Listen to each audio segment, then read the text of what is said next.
जनपद पिथौरागढ़ के मानस एकेडमी में सुरों की महफिल सजी।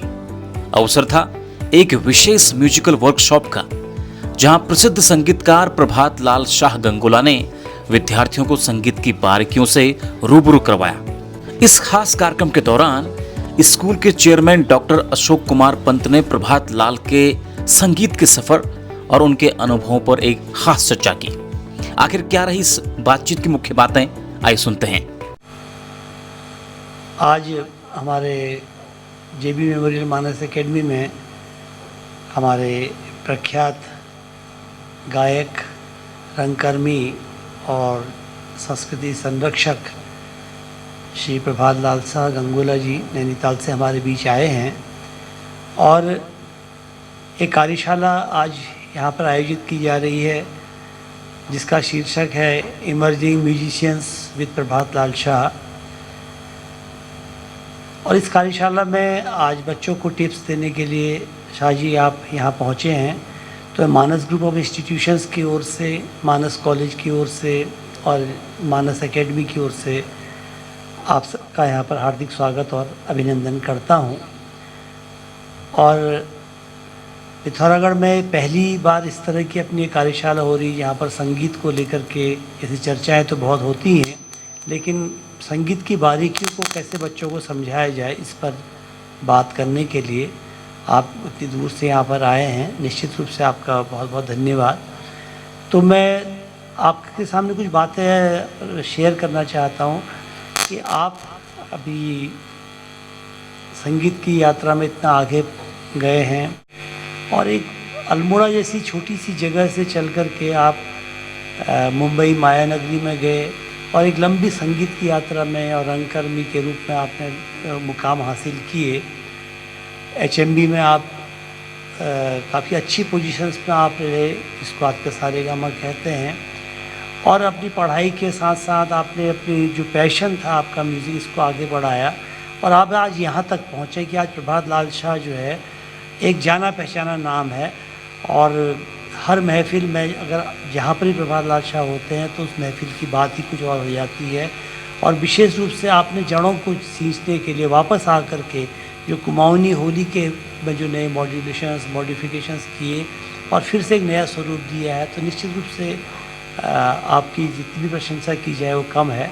तो शाह जी, मैं आपसे जानना चाह रहा था कि एक अल्मोड़ा सी जगह से निकल के आपने इतने मुकाम हासिल किए, वो कौन सी ऐसी बात थी जिसने आपको इंस्पायर किया और जहाँ से आपकी ये संगीत की यात्रा शुरू हुई?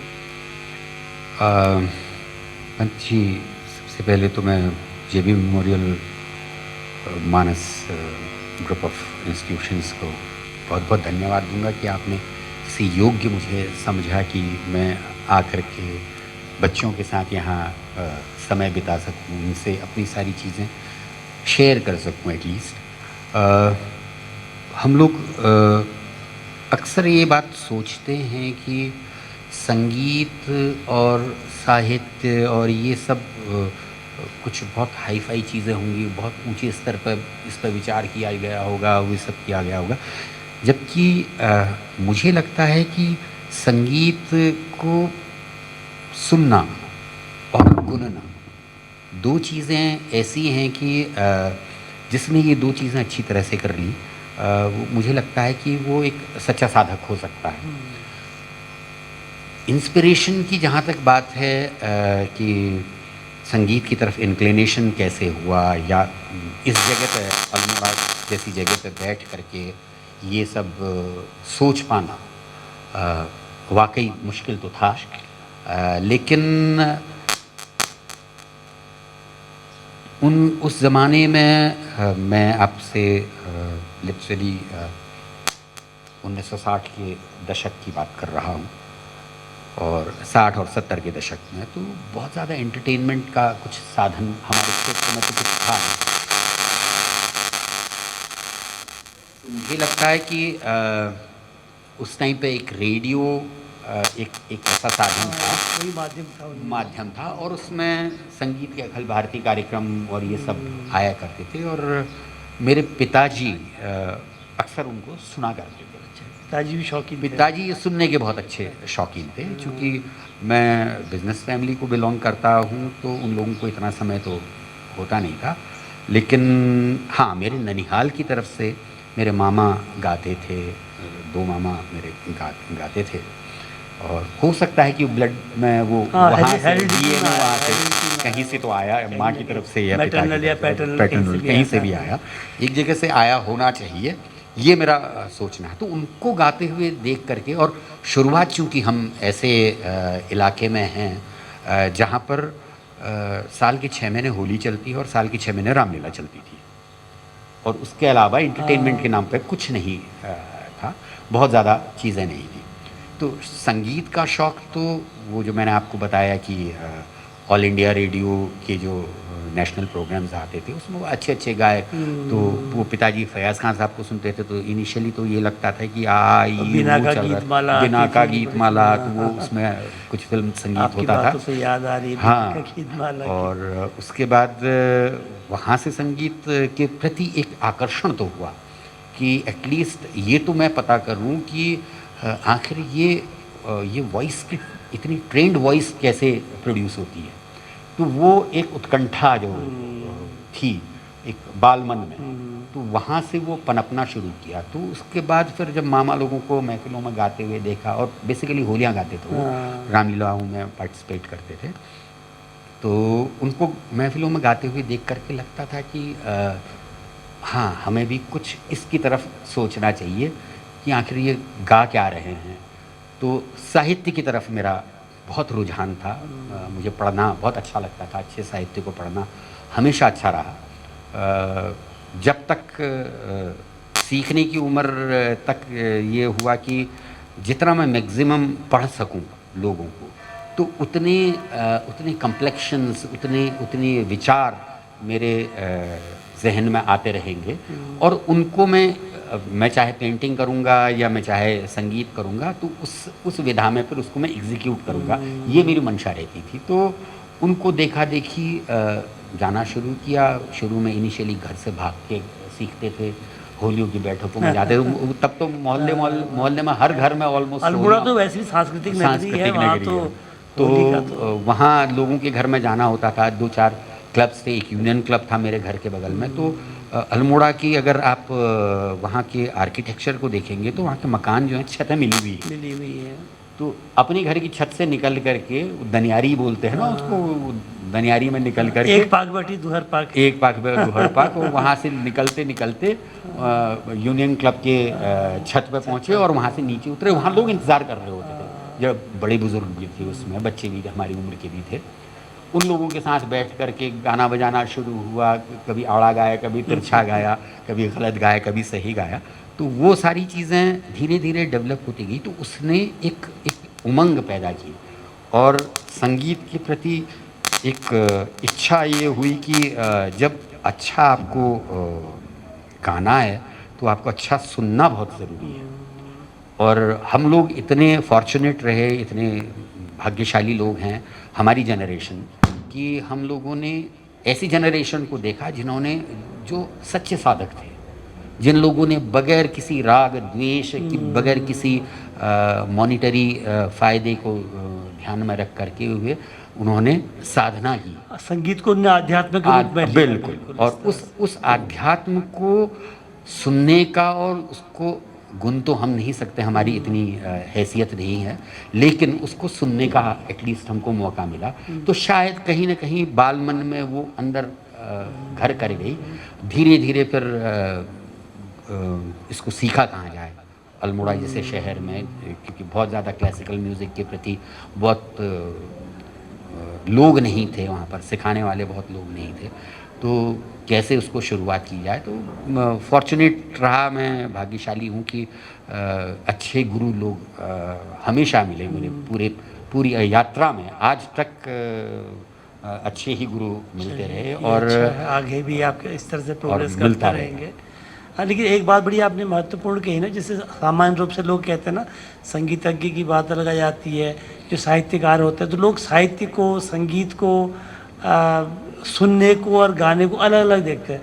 तो तो जैसे आप कह रहे हैं कि वास्तव में संगीत के बिना, मतलब साहित्य के बिना संगीत भी अधूरा है, अनलेस एंड अनटिल कि आप उसके लिरिक्स को समझ रहे हैं, उसके भाव को समझ रहे हैं, और सुनना सबसे महत्वपूर्ण है। ये बात आपने, मैं थोड़ा सा ये जानना चाह रहा था कि आप जैसे मुंबई में भी रहे, आपके रूट्स जो हैं वो एक सांस्कृतिक नगरी अल्मोड़ा में रही हैं, आपका जो पूरा वॉइस कल्चर कहिए या आप जो आपका जो गाने का तरीका रहा वो इतना अच्छा रहा कि आपने मुंबई में कई जगह आपने काम किया है, कई रंगकर्मी के रूप में आपने कई जगह काम किया है, लेकिन आपका जो कहते हैं ना कि जो पैशन है वो किस ओर ज़्यादा रहा? जैसे अब इधर लाइट म्यूजिक का प्रचलन चल गया है, क्लासिकल भी एक अभी अपनी जड़ में यथावत बना हुआ है, तो आप जब गाते हैं तो आप क्या मतलब प्रायोरिटी क्या रहती है, वेदर इट इज़ क्लासिकल और लाइट म्यूजिक? बहुत ऑनेस्ट अगर मैं जवाब आपको इसका दूं तो मैं भाव की गायकी को बहुत पसंद करता हूँ। नो मैटर वो क्लासिकल है, बहुत सुंदर, बहुत सुंदर। उसमें क्या मतलब वो सुगम संगीत है कि लोक संगीत है। लोक में भी ऐसे ऐसे एक्सप्रेशंस हैं जो कि क्लासिकल में नहीं मिलते हैं। क्लासिकल में हम उसका पोस्टमार्टम करते हैं बेसिकली, तो उससे आपको उसका साइंस समझ में आता है क्लासिकल म्यूज़िक से। हाँ, इतना ज़रूर कहूँगा कि क्लासिकल म्यूज़िक सीखना बहुत ज़रूरी है, बहुत ज़रूरी, क्योंकि उससे शास्त्र का ज्ञान अगर आपको होगा तो आपको ये मालूम होगा कि आप कर क्या रहे हैं, तो उसके नो हाउस आपके पास होंगी, तो शायद उसके और आयाम, उस एक शब्द को एक्सप्रेस करने के लिए अगर आपके पीछे शास्त्र खड़ा है तो उसके इतने डायमेंशंस आप क्रिएट कर सकते हैं। तो आजकल तो मैं अगर आजकल की भाषा में कहूँ तो पहले 2D में हम लोग निकल के आए, 3D में आए, फिर 4D में आए, और अब तो मैं 16D में देख रहा हूँ कि डायमेंशंस हो रहे हैं। हाँ, इतने डायमेंशंस बढ़ तो रही हैं। मुझे लगता है कि सीखने से डायमेंशंस को परखने का और उन पे प्रयोग करने का आपको बहुत सारे लिबर्टी मिलती है, तो वो बहुत आयाम खुल जाते हैं। मैं जैसे जानना चाह रहा था जो शास्त्रीय संगीत है, जैसे हिंदुस्तानी शास्त्रीय संगीत हो या जो शास्त्रीय संगीत की बात आती है, तो शास्त्रीय संगीत का अपना जैसे राग तो अपनी जगह पर है, जो राग का चलन है वो अपनी जगह पर है, राग की गायकी अपनी अलग है, और जब इसमें शास्त्रीय संगीत लाइट म्यूजिक के साथ जो डेविएशन आने लगे हैं, तो उन डेविएशंस को मतलब एज ए क्लासिकल कंपोजर और आप कितना एक्सेप्ट कर पाते हैं कि माना आप कोई राग गा रहे हैं, माना आपने वृंदावनी सारंगी गाया, उसमें यदि कोई हम दूसरा सुर डाल के आजकल जैसा हो रहा है कि लोग नए नए सुर डाल रहे हैं, तो आप कितना एक्सेप्ट कर पाते हैं इसको? क्लासिकल म्यूज़िक के स्टूडेंट के रूप में तो एक्सेप्ट करना थोड़ा मुश्किल होता है। लेकिन भाव संगीत और सुगम संगीत की डेफिनेशन में ये लिखा हुआ है, ये मैं शास्त्रोक्त बात बता रहा हूँ आपको, कि आपके पास वो जो क्रिएटिव लिबर्टी उसको बोलते हैं ये लोग आजकल, तो जो क्रिएटिव लिबर्टी लेने का एक अंदाज़ है। जैसे मैं कहूँ कि एक राग यमन, मैं थोड़े एक एग्जाम्पल के तौर पर लेता हूँ अगर, तो कहते हैं कि राग यमन बेस्ड ये कंपोजिशन है, ठीक है, उसमें मुख्यतः यमन की छाया दिखती है, लेकिन दोनों मध्यम इस्तेमाल होते हैं, तो यमन कल्याण उसका नाम है जिसमें दोनों मध्यम इस्तेमाल होते हैं। तो मोस्टली जितने हमारे भाव की गायकी में राग यमन के नाम पे गाए जाते हैं वो यमन कल्याण ही लोग गाते हैं, लेकिन यमन के नाम से ज़्यादा पॉपुलर है तो उतना तो एक्सेप्टेबल होता है, लगता है कि राग की छाया है, जैसे दोनों मध्यम लग रहे हैं। दोनों मध्यम लग रहे हैं। और दूसरा मैं क्या कहूँगा कि ऐसी लिबर्टी हम होलियों में भी तो लेते हैं। होली में तो खैर बहुत लिबर्टी है ना, तो होली भी अपने आप में संगीत का ही वो, जैसे हमारे वहाँ शास्त्र तो ये कहता है कि एक शास्त्रीय संगीत है, एक सुगम संगीत है, और एक होरी गायन अलग है विधा, होरी और ठुमरी गायन जिसको आप कहते हैं, तो उसको उपशास्त्रीय इन्होंने विधा मान दिया। तो जब उपशास्त्रीय में आपको इतनी लिबर्टी है, हाँ ये ठीक है कि अविर्भाव तिरोभाव कुछ ऐसे शब्द हैं जो शास्त्र हमको इजाज़त देता है। जैसे हम एक राग गा रहे हैं, उस राग में एक उसकी रंजकता बढ़ाने के लिए रंजयति इति राग है, तो इसलिए रंजकता बनानी भी ज़रूरी है। तो रंजकता बनाने के लिए किसी दूसरे राग की छाया लेकर के हम उसमें दिखाते हैं और उसके बाद हम फिर मूल राग में आ जाते हैं। तो वो शास्त्र हमको उसकी अनुमति देता है। अविर्भाव श्रोताओं को तिरोभाव, थोड़ी देर के लिए अच्छा लगता है चेंज। अविर्भाव तिरोभाव, तो वो जो मोनोटनी होती है एक राग की, वो उससे टूटती है। तो मुझे लगता है कि उस लेवल तक तो लिबर्टी लेना शायद ठीक है, लेकिन जो लिबर्टीज़ अब ले रहे हैं, जो स्केल चेंजिंग हो रही है, मतलब क्या क्या एक्सपेरिमेंटेशन हो रहा है, वो तो कुछ एक्सेप्टेबल है, कुछ नहीं है। टू बी वेरी ऑनेस्ट, मतलब बहुत ऑनेस्टली मैं ये भावूँगा। हाँ, इतना ज़रूर है कि एक इंस्टेंस मैं आपके साथ शेयर करना चाहूँगा ज़रूर। हम लोग सीख रहे थे, मैं मुंबई में था, तो दिलशाद खान साहब सामने बैठे हुए थे, परवीन सुल्ताना जी के हस्बैंड, और मेरे गुरु भी रहे। तो वो तोड़ी सिखा रहे थे मुझे, राग तोड़ी। तो हम लोग बैठ कर के गा रहे थे और हमने 1.5 घंटा करीब वो उसकी प्रैक्टिस की। हाँ, जो चल रहा था हमारा उसमें हम कर रहे थे। तो जब पूरा 1.5 घंटा हो गया, पूरी गायकी समझा दी उन्होंने, सब चीज़ सिखाया, जो कुछ जहाँ जहाँ टोक सकते थे टोका, जहाँ रोक सकते थे रोका, सब हो गया। सवाल यही था कि वो बंदिश क्या थी। तो क्यूरियोसिटी हुई, तो मैं पूछा, मैंने कहा हाँ साहब, वो बाकी तो सब ठीक है, इसकी वर्डिंग्स मुझे नहीं समझ आई। मतलब आप, मैं जब वर्ड्स ही नहीं समझ पाऊँगा तो फिर मैं उसको गाऊँगा क्या। तो उन्होंने कहा, ये बेटा शास्त्रीय संगीत है, अभी तुम शास्त्र सीख रहे हो, राग सीख रहे हो, तुम कंपोजिशन नहीं सीख रहे हो। अच्छा, उनकी बात जेन्युइन थी।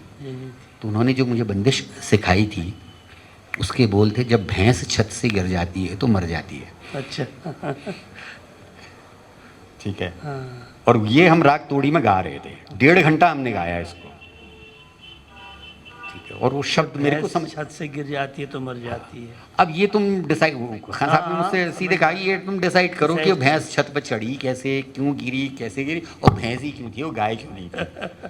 तो संगीत, शास्त्रीय संगीत सुर प्रधान है, मेरा कहने का मतलब ये है। और जो लोक संगीत है या सुगम संगीत है, वो साहित्य प्रधान है। और जिस म्यूज़िक को मैं पसंद करता हूँ और जिस पे मैं फोकस करना चाहता हूँ, उसको मैं भाव संगीत बोलता हूँ। बहुत सुंदर। मैं भाव के पीछे भागता हूँ, मुझे फ़र्क नहीं पड़ता है फिर वो उसमें राग की छाया आ रही है या नहीं आ रही है।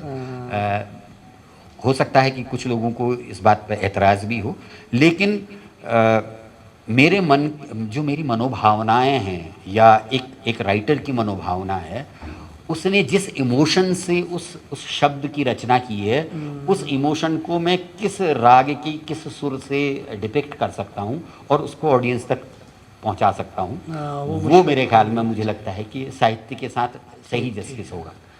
अच्छा जी, ये तो साहित्य की बात रही।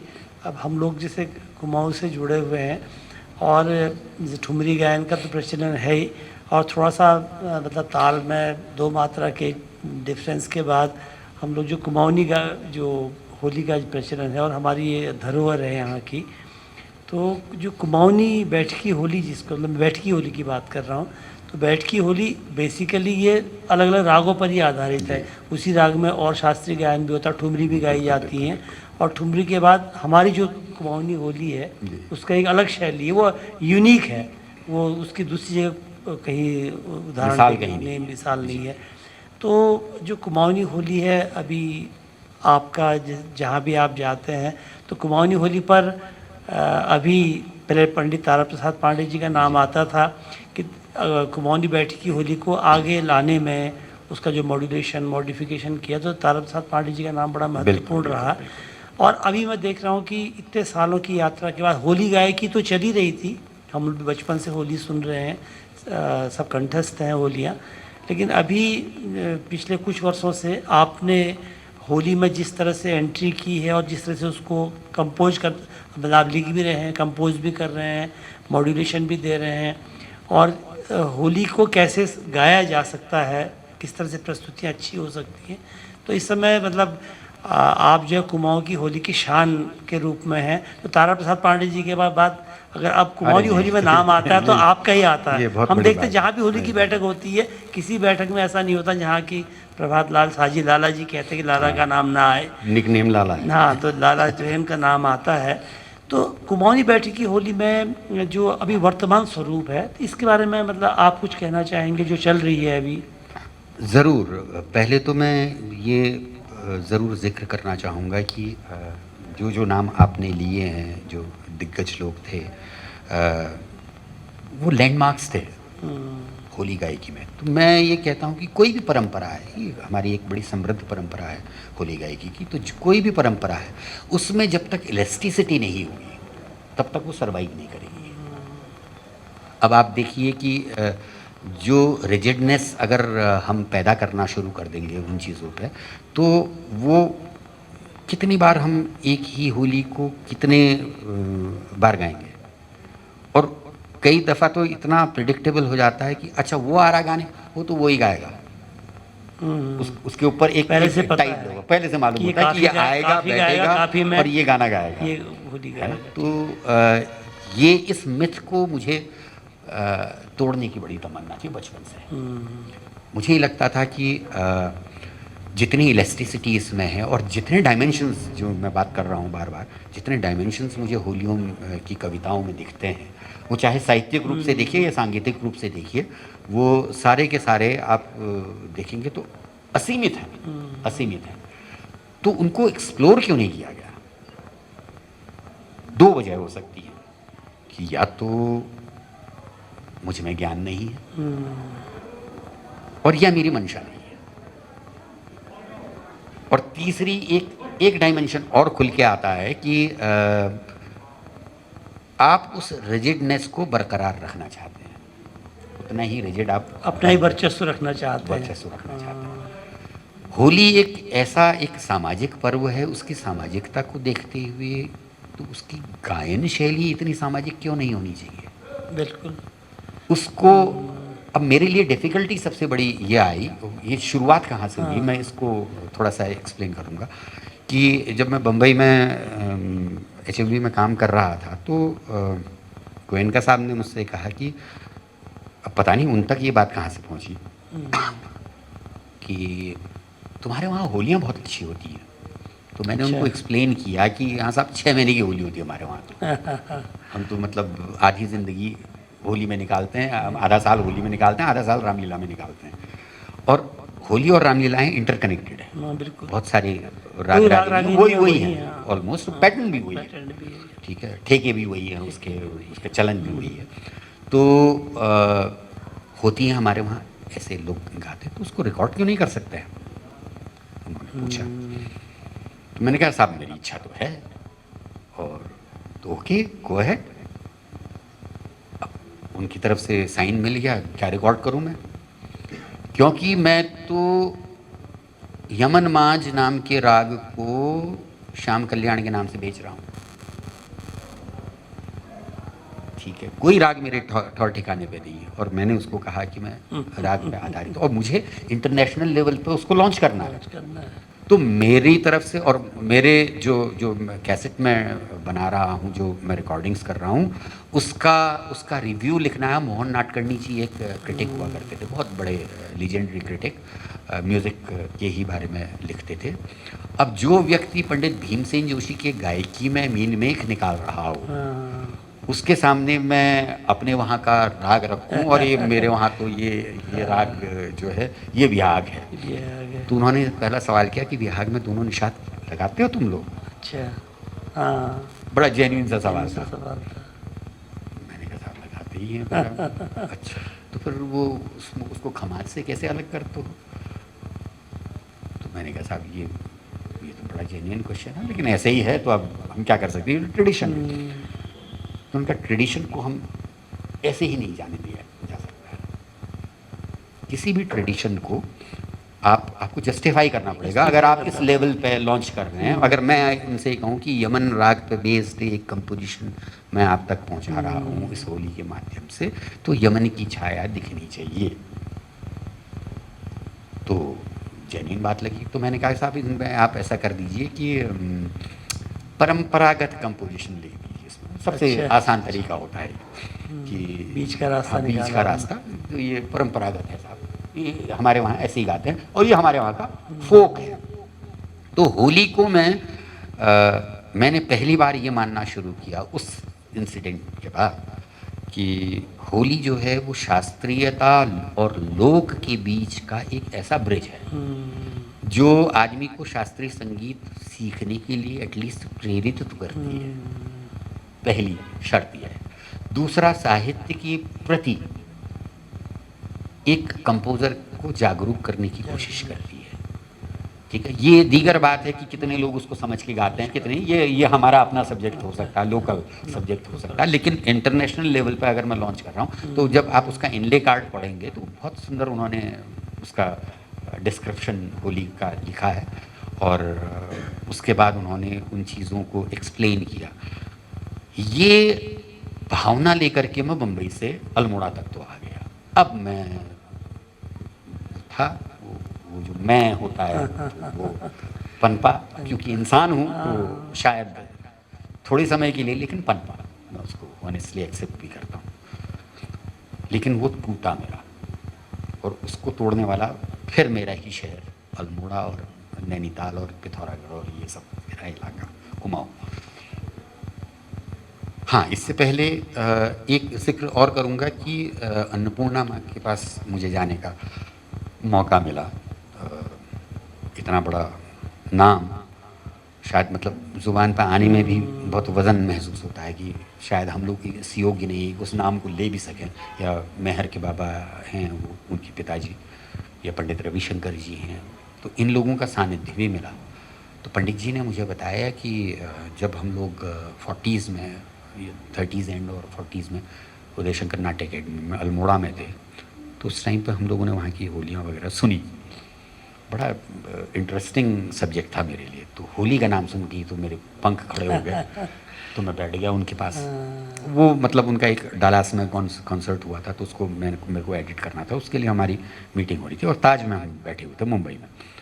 तो टेबल पे ऐसे बैठ करके चर्चा हुई, होली का जिक्र आया तो फिर कान खड़े और रोंगटे खड़े होने शुरू हो गए कि होली के विषय में और हमारे वहाँ की होली के विषय में पंडित रविशंकर बात कर रहे हैं। मतलब कुमाऊँ की होली के कुमाऊँ बारे की में, होली ये के बहुत बारे बड़ी में। बात है। तो मेरी छाती तो वैसे ही मतलब 1.5 फीट की हो गई। तो मुझे लगा कि हाँ, इस विषय में बात करना चाहिए और बहुत इंटरेस्टिंग चीज़ें पता चलेंगी। तो मैंने ऐसे ही वो जो हम श्याम कल्याण के नाम पे गाते हैं, बहुत दिन इनके रूठे कलम आप जिक्र कर रहे थे, होली में मना लाऊंगी शाम को होली में मना लाऊंगी, तो मैंने ऐसे गुनगुनाया। मैंने कहा ये होली हम लोग गाते हैं वहाँ बहुत, मतलब यहाँ से हमारी बैठकें शुरू होती हैं शाम की। मैंने कहा तुमको पता है ये क्या है? मैंने कहा हाँ, श्याम कल्याण है। धांस में कहा उसी मैंने, में गाते हैं तो हाँ श्याम कल्याण है साहब। तो मुस्कुरा दिए वो। इतने बड़े लोग हैं कि मतलब हमारी नादानी पर हंसी ही आ सकती है। तो कहने लगे कि नहीं, ये राग यमन माझ है, यानी कि मध्यम से यमन को गाओगे तो राग बनेगा। ठीक है, और उसके चलन ही मध्यम से। मैं आजकल देखता हूँ कि उसी को लोग सी शार्प से गाते हैं, पहली काले से गाने शुरू कर दिया, क्योंकि वो रेंज का प्रॉब्लम होता है। बहरहाल तो यमन माझ है, और ये मैंने एक्सपेरिमेंट किया था 40s में अल्मोड़ा में। अब उन्होंने एक्सपेरिमेंटेशन किया और किसी के कान में पड़ा, हमारे वहाँ के जो दीदन होली के सिंगर्स रहे होंगे उनको अच्छा लगा होगा, वो मेलोडी अच्छी लगी, उन्होंने पिक किया उसको, वहाँ से फिट किया, उसमें फिर चीज़ें बननी शुरू हुई। तो वहाँ से अब मुझे ओरिजिन पकड़ना है कि ये चलन में शायद यहाँ से आया और पंडित जी की ये क्रिएशन रही है। तो उन्होंने ऐसे रिसर्च में घुस गया। हाँ, और उसके बाद उसको गाने में आनंद ही अलग आने लगा। तो ये सोच जब डेवलप होती है आप में, तो आपकी गायकी में, आपके गाने के चयन में, आपके राग के चयन में, राग को एक्सप्लेन करने के बारे में बहुत सारे वही मैंने देखा ना कि जो आपने जो HMB की मैं जो वो सीरीज़ में वो कैसेट हमारा रिलीज होता होली का, कुमाऊनी होली का, तो साजकाल नंदलाल। जी। अब साजकाल नंदलाल का जो कंपोजिशन है, अब वो लोगों की जुबान में ऐसा चढ़ा है हाँ। कि शाम होती है तो अगर यमन का टाइम हुआ है तो साजकाल नंदलाल होती है, क्योंकि वो मतलब चीज़ को पॉपुलर करना और लोगों तक पहुंचाना। तो और वैसे ऐसे ही आनन फानन में मेरी कंपोजिशंस तो ऐसी बनती थी, आनन फानन में बन गई वो। और चलते चलते मतलब मैं रिकॉर्डिंग के लिए बेसिकली वो मेरे उस स्केड्यूल में थी नहीं कंपोजिशन, लेकिन मैं जब रिकॉर्डिंग के लिए जा रहा था तो उस दिन पंडित अजय पोहनकर जी की रिकॉर्डिंग थी, उस दिन भैरवी रिकॉर्ड करना था मुझे। और वो दिन था जिस दिन मुंबई में बम ब्लास्ट हुए, तो बाहर बम फट रहे थे और हम अंदर अंदर होलियाँ गा रहे थे कि ब्रज में खेलत नंद किशोरी, ये रिकॉर्ड कर रहे थे। पंडित अजय पोहनकर जी सामने बैठे हुए थे, तो उनकी वाइफ भी थी और ये भैरवी में गा रहे थे। भैरवी में गा रहे थे, जैसे हमारी वहाँ की भैरवी होती है। हाँ, मैंने उनके उन गानों की कंपोजिशंस में एक चेंज ज़रूर किया कि उनको उनकी ओरिजिनल रिदम पैटर्न में रखा, तो वो उसको मैंने जत में ही थी वो कंपोजिशन, जत में ही मैंने उनसे कहा कि रिकॉर्ड करें। और मेरी एक मंशा ये भी थी कि क्लासिकल जानने वाले लोग अगर इसको गाएंगे तो वो क्या इसका जस्टिफिकेशन देंगे और इसको कैसे इंटरप्रेट करेंगे, तो एक लालसा भी थी। हम तो अपने चाचर ताल में वैसे ही अपने लिहाज से गाते थे और हमारा जो परसेप्शन था उस कंपोजिशन को देखने का बिल्कुल डिफरेंट था, उनका डिफरेंट था। तो ऐसे पंडित KG गिंडे साहब से जब धमार रिकॉर्ड कराया ना, वो उनकी आखिरी रिकॉर्डिंग थी, उसके बाद डेथ हो गई थी अनफॉर्चुनेटली उनकी, लेकिन उन्होंने धमार गाए हैं यहाँ के। और वो धमार मैंने कंपोज किया पंडित जी के लिए ही, एक मुल्तानी में था, एक पूर्वी में था शायद, उस कैसेट में वो हैं। तो वो एक्सपेरिमेंटेशन मतलब नेशनल लेवल पे तो बड़ा हिट हुआ, लेकिन मैंने उसमें बहुत सारा क्रिटिसिज्म भी सुना, क्योंकि वो मुझे यही कहा गया कि आपने वो पैटर्न को चेंज कर दिया। पर राग का स्वरूप उनको बदला हुआ लगा ना, राग का स्वरूप क्योंकि उनको उनका माइंड रिदम पैटर्न बदला हुआ रिदम, लगा। क्योंकि वो प्योर शास्त्रीय संगीत हाँ पर हमने बिल्कुल। सुना हुआ था। उसमें एक गौड़मा साहब की लिखी हुई एक कंपोजिशन भी मैंने रखी थी, वो सबको मुबारक होली। अच्छा। हाँ, तो गौड़मा साहब ने लिखी थी और वो तारिमा साहब से सबसे पहले हम लोगों ने महेशानंद गौड़ जी। महेशानंद गौड़ जी, और वो जोड़ी ऐसी थी। तो इन सबको मैं लैंडमार्क्स इसीलिए मानता हूँ कि उन्होंने गायकी का पैटर्न ही ओवरऑल चेंज किया उसके बारे में। और ऐसे ही बहुत सौभाग्यशाली हूँ कि हुक्का क्लब के साथ जुड़े रहे 70s से, तो वहाँ शिवचरण पांडे जी जैसे लोग गा रहे थे, तो उनकी गायकी का अंदाज लोक से प्रेरित था बहुत ज़्यादा। जवाहरलाल शाह जी हमारे घर के सामने थे, तो उनसे प्रेरणा ले करके बहुत सारी चीज़ें इमर्ज हुई। तो अब मेरी कोशिश ये रहती है कि इतने जो लैंडमार्क्स थे इनका एक कॉम्बिनेशन तैयार किया जाए, कि जवाहरलाल शाह जी की जो खूबसूरत चीज़ें थी वो पिक की जाए, शिवचरण पांडे जी की जो खूबसूरत चीज़ें थी हाँ, आने वाली पीढ़ी के लिए यही धरोहर होगी, यही धरोहर। अब वो लोग तो उनको सुनेंगे नहीं हाँ बिल्कुल ना, तो ये हमारा फर्ज बनता है कि हम उनकी गायकी को नई पीढ़ी को हम ट्रांसफ़र करें। ऐसा नहीं तो अभी ऐसा विषय है कि इसमें तो घंटों बात की जा सकती है, लेकिन मैं देख रहा हूँ कि जो अभी मॉडर्न कंटेक्स्ट में थोड़ा बात करना चाह रहे थे कि जो आज की यंग जनरेशन है, जैसे हम लोगों की पीढ़ी तक तो अभी ये सब लोक परंपराएं चली आ रही हैं, हम फोक की ओर जुड़े हुए हैं, हम कुमाऊनी होली में भी जुड़े हुए हैं, सब कुछ है। जो नई जनरेशन आ रही है, तो नई जनरेशन में का जो एक तो झुकाव जो है लाइट म्यूज़िक की ओर ज़्यादा हो गया है, उससे चलो म्यूज़िक कोई भी हो झुकाव है, अच्छी बात है, लेकिन मैं थोड़ा सा आपसे ये जानना चाहता है एज ए मैसेज कि जो हमारे युवा पीढ़ी जो भी पढ़ रहे हैं बच्चे, चाहे छोटी कक्षाओं पढ़ रहे हैं और वो कहीं भटकाव की स्थिति में है, आप देख रहे हैं कि समाज में नशे की प्रवृत्तियाँ बढ़ रही हैं, बच्चा कहीं भटकाव की स्थिति में है, तो संगीत को हम कैसे इसके साथ एक टूल के रूप में यूज़ कर सकते हैं कि हमारी पीढ़ी जो है चैनलाइज हो सके। और ये जो स्कूल्स हैं, हायर एजुकेशंस हैं, इसमें आपको लगता है ना कि किस तरह की एजुकेशन की रिक्वायरमेंट अभी है कि हम पीढ़ी को जो है चैनलाइज कर सकें, तो ये मैं आपसे जानना चाह रहा हूँ। नहीं, बहुत महत्वपूर्ण प्रश्न हो सकता है ये, रादर है। देखिए, मैं अभी हमेशा अपने लेक्चर्स में बोलता हूँ, बच्चों को भी मैं ये बहुत अक्सर कम्युनिकेट करता हूँ कि संगीत क्यों ज़रूरी है। आज भी मैंने बच्चों से कहा कि संगीत क्यों ज़रूरी है। संगीत एक तो सबसे पहला काम ये करता है कि आपको डिसिप्लिन सिखाता है, आपको डिसिप्लिन्ड बनाता है, आपको सुसंस्कृत बनाता है, आपको सभ्य बनाता है, आप में इतना पेशेंस पैदा करता है कि आप दूसरे को चुपचाप मौन होकर के सुन सकें, और जो शायद इस जनरेशन में सबसे बड़ी कमी वो लिसनिंग स्किल खत्म होती खत्म जा हो रही गई है है। ना। लिसनिंग खत्म हो गई है, रीडिंग Speaking, स्किल्स हाँ, खत्म हो गई speaking है, स्पीकिंग खत्म खत्म हो हो गया रही है, बिल्कुल। है। Writing, जैसे reading सभी जो मैं है। जब वॉइस टेक्सचर्स की बात करता हूँ, जब मैं कभी डायलॉग्स के ऊपर बात करता हूँ या प्रोज के ऊपर बात करता हूँ या स्पीच थेरेपीज़ के बारे में बात करता हूँ, तो मैं हमेशा लोगों को ये कहता हूँ कि जो आपके दिमाग में चल रहा है वो आपकी ज़ुबान पे बिल्कुल करेक्टली आना चाहिए, विदाउट एनी फेल।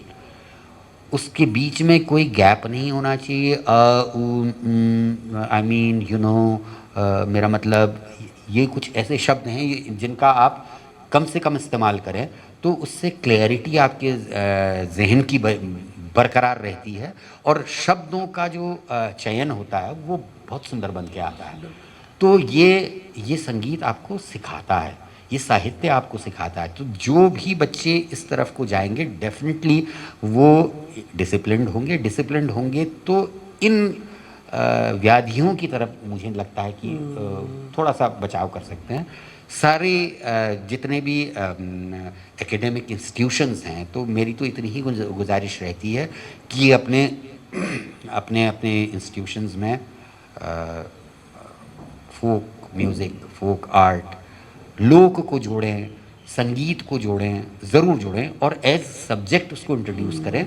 उससे कुछ नहीं भी होगा तो क्लास में 45 मिनट बच्चा बैठ करके सुनना सीखेगा। जहाँ उसने 45 मिनट उसको खून लग गया उसके मुंह में, तो फिर वो आदमखोर खुद बन जाएगा। मेरा मानना ये है, अगर मैं आज की लैंग्वेज में बात करूँ। हाँ, फिर सुनने की प्रवृत्ति खुद ही विकसित होगी। बनेगी और सुनेगा तो समझने की कोशिश करेगा, क्योंकि हम लोगों ने भी तो ऐसे ही सीखा। और ये गुरुमुखी विद्याएं हैं। ये गुरु के सामने बैठ करके आपको, गुरु के मुख से आप जितना सुनेंगे उतना ज़्यादा आपको समझ में आएगा। तो ये मुझे लगता है कि एक प्रोसेस है, और इस प्रोसेस को, क्योंकि हमारा पूरा आप एकेडमिक स्ट्रक्चर को देखिए ना, उसमें मतलब कितनी ऐसी चीज़ें हैं जो कि हम डे टू डे लाइफ में इस्तेमाल कर रहे हैं, बहुत कम चीज़ें हैं। तो उनको पॉलिश करने के लिए हमें उसके इर्द गिर्द ऐसा जंजाल बुन दिया हमने कि हम उस जंजाल में उलझ गए। तो बेसिक चीज़ जो है वो हमारी कहीं, वो सोल जो है थी वो गायब वो हो गई। तो वो कोई भी सिस्टम को ले लें, वो हमारे एजुकेशन सिस्टम में है, हमारी सोशल सिस्टम में है, वो हमारे हर सिस्टम में व्याप्त है अपनी अपनी जगह पे। तो मुझे लगता है कि इस एजुकेशन को, म्यूज़िक को उसमें ऐड ऑन करके या साहित्य को उसमें ऐड ऑन करके बच्चों को लाइब्रेरी में आप कंपलसरी बिठाइए, बच्चों को संगीत की क्लासेस में बिठाइए। ज़रूरी नहीं है कि वो हर बच्चा गाएगा, ज़रूरी नहीं है कि हर बच्चा डॉक्टर बन जाएगा, ज़रूरी नहीं है कि हर बच्चा लिटरेचर का पुरोधा बन जाएगा। कोई कुछ नहीं जानता है कि किसने लाइफ में आगे क्या करना है, लेकिन उसको बैठने का सलीका एक आएगा, सुनने का सलीका आएगा, जो मिसिंग है आज की महफिल में। महफिलों को अगर हम देखते हैं या संगीत की सभाओं को देखते हैं, तो वहाँ आप देखेंगे वहाँ उस्ताद लोग ज़्यादा होते हैं, लिसनर्स कम होते हैं। तो हर एक इंसान ये चाहता है कि बस मेरा परफॉर्मेंस हो और मैंने जेब में हाथ डाले और मैं उठा और मैं चल दिया वहाँ से। तो ये एक टेंडेंसी हो गई, तो सुनने का मादा ही नहीं रहा मतलब। ये new education policy, national education policy 2020 है, उसमें भी इस बात को किया है कि भाई अपनी मदर टंग को प्रमोट करने का, क्षेत्रीय भाषाओं को लेने का, और वहाँ की जो रीजनल फेस्टिवल्स हैं, कल्चर्स हैं, इनको प्रमोट करें एजुकेशन के साथ ना। तो ये है, तो ये अच्छा है कि हम संगीत से बच्चों, इनफैक्ट मतलब मैं तो पिथौरागढ़ आकर के और आपके इंस्टीट्यूशन में आकर के मैं इतना खुश हुआ कि कोई तो उत्तराखंड में एक ऐसा इंस्टीट्यूशन मुझे नज़र आया जिन लोगों ने सरकार का मुंह ना देख करके अपने लेवल पे इन चीज़ों को, जो आपने वोकेशनल ट्रेनिंग और जो आपने मानस कॉलेज इतना बड़ा एक स्ट्रक्चर वहाँ खड़ा कर दिया है, उसकी आत्मा ही ये है कि आपको इतना स्किलफुल बना दें यहाँ कुमाऊँ में रह करके, जिसके लिए लोग दूर दूर भाग रहे हैं, इधर उधर भटक रहे हैं, हमारे वहाँ के नौजवान भटक रहे हैं transforming your skills into career, into career. इस पंच लाइन को लेके हम चले हुए तो ये सोच रखना without any government help initially ना, तो गवर्नमेंट ने तो सोचने में समय लगा दिया, लेकिन आपने तो इसको अपने इस एकेडमी में भी यहाँ पिथौरागढ़ में जब से एकेडमी शुरू की है आपने, तब से आपने इसको शुरू कर दिया। तो I am really thankful to you. हर सैटरडे को पूरी चर्या जो है करिकुलम हाँ बिल्कुल, कुमाऊनी में आप वो करते हैं, और कुमाऊनी को प्रमोट करने के लिए, क्योंकि क्या है कि कुमाऊनी एक ऐसा डायलेक्ट है, कुमाऊनी क्या कोई भी डायलेक्ट है, वो हर 3-3 किलोमीटर में बदल रहा है। बिल्कुल हम आप मैं अल्मोड़ा से हूँ, तो अल्मोड़ा की कुमाऊनी बिल्कुल एक डिफरेंट टोन लिए हुए है, शोर की सुरियाली अलग है, शोर की सुरियाली अलग है। ऐसे ही हमारे गाने में भी होता है, शोर की वो सुरियाली न्योली बोलते हैं, एक रीठा गाड़ी न्योली बोलते हैं। फिर जो भी जैसा भी, लेकिन अपनी मदर टंग दूध बोली जो है, दूध बोली जो है, उसको अगर आप लोग प्रमोट कर रहे हैं, हमारा भी यही प्रयास है कि चाहे कॉलेज हो चाहे यहाँ हो ना, हम वोकेशनल कोर्सेज चला रहे हैं, बिल्कुल बच्चों के प्लेसमेंट की बात कर रहे हैं। और मैं तो लोगों से मतलब ये भी अपील भी करना चाहूँगा, मतलब मैं तो इतना हतप्रभ रहा वो पूरे सेटअप को देख करके कि इतना बड़ा सब कुछ सेटअप हमारे पास यहाँ पर मौजूद है कुमाऊँ में, और क्यों हमारे बच्चे मतलब बाहर की ओर भटक रहे हैं। नहीं, अब ऐसा है, लोगों की समझ में आ रही है कि गार्जियन अपने संरक्षण बच्चे को यहाँ रख के पढ़ा सकता है, जी। और कम खर्चे में पढ़ा रहा है, तो लोगों की समझ में आ रही है, और एक लंबे विजन के साथ हम लोग काम कर रहे हैं। हमारा विचार है कि इसको वोकेशनल यूनिवर्सिटी के रूप में ले जाने का। तो हमारा ये भी है कि अपने कल्चर को, अपने ट्रेडिशंस को, अपने फोक को संरक्षित किया जाए। तो मुझे लगता है कि अगर संरक्षण की बात आती है तो ये एजुकेशन इंस्टीट्यूशंस जो है वो बेस्ट प्लेस है। बिल्कुल बिल्कुल, यहीं से ये चीज़ हो सकती है, यही बच्चों को सिखाया, बीज यहीं से बोया जाएगा, बीज यहीं से बोया जाएगा, तभी उस वृक्ष की कल्पना हम कर सकते हैं ना। अगर हमको देखना है कि हाँ मंत्री जी आ रहे हैं और साहब उद्घाटन करेंगे, तो एक आर्टिफिशियल एक पेड़ खड़ा कर दो यहाँ पर, वो बात तो वो कितना दिन रहेगा, वही संस्कार हमको देने पड़ेंगे। तो वो संस्कार, और बहुत खुशी है मुझे कि आप यहाँ बैठ कर के इतने रिमोट एरिया में, इतने मतलब बॉर्डर एरिया है, बहुत ज़्यादा सुविधाएं नहीं मुहैया हो सकती हैं, लेकिन सीखने के लिए सुविधाओं की ज़रूरत नहीं होती, मुझे लगता है। मेरा भी एक मिशन है, इसको लेके चले हैं हम लोग, तो इसके लिए बिल्कुल साधुवाद है, और लोगों से भी अपील है कि इन चीज़ों को, अपनी चीज़ों को प्रमोट करने के लिए हमको ही आगे बढ़ के आना पड़ेगा, कोई बाहर वाला आकर के हमारे लिए कुछ काम करके नहीं देगा ना। तो मुझे लगता है हाजी, जो आपका जो अपना जो पैशन है, जब मतलब अपने पैशन के से आप इतनी ग्रोथ तक पहुँचे, कहाँ ऊंचाइयों का आपने छुआ, उसके बाद फिर आप back to your native place, आप अल्मोड़ा नैनीताल कुमाऊँ में आ गए हैं और आप काम कर रहे हैं। तो ऐसा लगता है कि जिस तरह का आप इसमें रिसर्च के साथ चल रहे हैं, मतलब अपने पैशन में आपने रिसर्च भी इंक्लूड की है। तो और सबसे बड़ी बात जो मुझे अच्छी लगी कि आपका जो था कि जो हमारा ट्रेडिशंस अभी तक है उसको हम नई पीढ़ी को ट्रांसफ़र करें। बिल्कुल, तो निश्चित रूप से ये, और बिल्कुल खुले दिल से, क्योंकि हमारे गुरुओं ने हमको बहुत खुले दिल से सिखाया है, और यही आशय से सिखाया है कि शायद हम उनकी इस विधा को अगली जनरेशन तक, जैसे उन्होंने हमको ट्रांसफ़र की, हम ऐसे ही अगली जनरेशन तक ट्रांसफ़र करें। अगर कोई इसमें कोई कोताही करता है, कोई चीज़ लगाव छुपाव करता है, तो उससे बड़ा अपराधी कोई नहीं है मेरी समझ से। वो तो है ना, वो जो तटस्थ हैं समय लिखेगा उनका भी इतिहास। बिल्कुल बिल्कुल बिल्कुल बिल्कुल, क्या बात। मैं भी इसी भाव से करता हूँ ना कि समर शेष है नहीं है केवल व्याध, अपराधी नहीं है केवल व्याध, जो तटस्थ हैं समय लिखेगा उनका भी इतिहास। तो ये हमारी रिस्पॉन्सिबिलिटी, आपने बहुत अच्छी बात की कि हमारी रिस्पॉन्सिबिलिटी बनती है कि जो हमारे ट्रेडिशन है उसको नई पीढ़ी को ट्रांसफर तो करें। कल को आने वाली पीढ़ी ये भी कहेगी ना कि भाई हमें तो हमारे या पिताजी ने कुछ बताया ही नहीं, तो हम क्या सीखते। बिल्कुल, तो वो हम गिल्ट फील ना करें, हम अपनी रिस्पॉन्सिबिलिटी फेल करें तो ये करें। चलिए, जैसे मैंने आपसे भी रिक्वेस्ट किया ना कि जैसे मैं यहाँ 2 बच्चों को लेकर के आया, मैंने आपसे स्पेशली रिक्वेस्ट की, मैं उन बच्चों को इनवाइट करना चाहता हूँ। उन बच्चों, बड़े आर्टिस्ट भी आ सकते थे, गिरीश जी खुद बहुत अच्छे फ्लूटिस्ट हैं, बहुत अच्छा बजाते हैं, तो लेकिन मैंने प्रेफर किया कि वो बच्चे हैं, उनको एक्सपोजर भी मिलेगा, उनको देखा देखी कुछ बच्चों में हो सकता है इंस्पिरेशन आए ऐसी, तो उन बच्चों को प्रमोट करना भी हमारा धर्म है, और उनको आगे मतलब जेन्युइन तरीके से सही चीज़ें, ऑथेंटिक चीज़ें उन तक पास ऑन करना भी हमारी रिस्पॉन्सिबिलिटी है। चलिए, बहुत अच्छा लगा आपसे बात करके। बहुत, हैं? मुझे भी और बहुत मुझे आनंद लगता है कि आया, आने वाले बहुत समय अच्छा भी में लगा। हम लोग इस क्षेत्र में नए मुकाम पे जाएंगे। ज़रूर बहुत करेंगे। बहुत धन्यवाद। बहुत बहुत धन्यवाद। खबरों में बने रहने के लिए न्यूज़ पीटीएस टीवी को सब्सक्राइब करें और बेल आइकन दबाएं और साथ ही फेसबुक पर न्यूज़ पीटीएस टीवी पेज को लाइक या फॉलो करें।